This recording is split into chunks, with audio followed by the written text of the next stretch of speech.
ما هي السرورية؟ وهل هم من أهل السنة والجماعة؟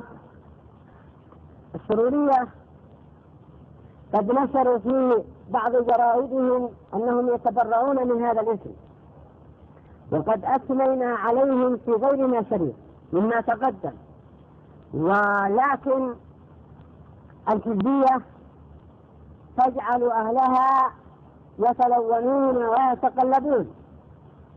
ففي بدء أمرهم وهم بالكويت ما نعلم إلا خيرا، وهم أصحاب دار الأرقم نسبة إلى أخينا محمد سرور. ثم بعد هذا انتقلوا إلى بريطانيا، وأخبرت أنني أثنيت عليهم في الشريف سأل الأخ الألماني وأنهم يوزعونه بمكة وبأرض الحرمين ونجد مجانا.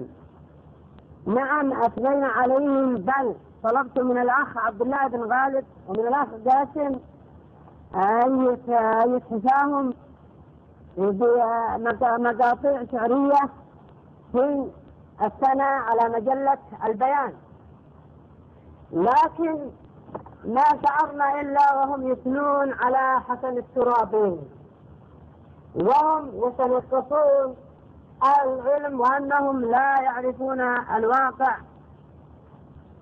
ماذا يا إخواننا؟ وهم أيضا يريدون إلى أصحابهم أن يدخلوا في الانتخابات. فالمهم أن الحزبية تجعل أصحابها لا يلتزمون بمبدأ، فأحيانا ما تعدل به الريح تنزل. نعم، وماذا؟ وكما قيل يدور مع الزجاجة حيث دارت ويلبس للسياسة ألف لبس.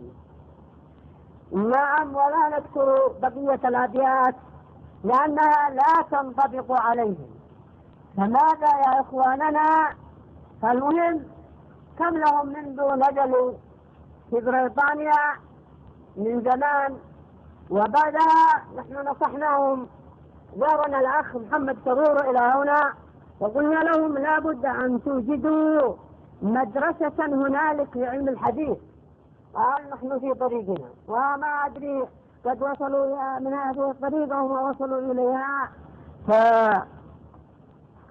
فالآن بعد أن انتشرت دعوتهم بواسطة مجلة البيان وبواسطة مجلة السنة، محمد سرور نفسه كتب عن الترابي في دراسات السنة وفي دراسات السيرة، كتب كتابات طيبة أنه يقول لا فرق بين السني والشيعي وعلى الترابي، وقال هذا في سبيل الإنكار عليه وأنكر عليه، فإذا هم يدافعون عنه. وهكذا أيضا أصحابهم بأرض الحرمين ونجد يدافعون عن الترابي وعن موسى وعن عباس مدني وغيرهم من الذين انحرفوا. فأنا أنصحك أن تبتعد عن الحزبيين كلهم، وننصحهم أن يرجعوا إلى الله سبحانه وتعالى وإلى طريقتهم الأولى، وإلا فلا بد أن نكشف. فبأشياء إن شاء الله نقرأ مجلة السنة، فمر بعض السخرية من أهل العلم، نعم ببعض أهل العلم، ومرت بأشياء لا بد من إعادة النظر. علينا أن يرجعوا إلى الله سبحانه وتعالى إذ مكنهم من النشر ومكنهم من ماذا يعني الوصول إلى أماكن ربما لا يستطيع غيرهم أن يصل إليها، والله المستعان.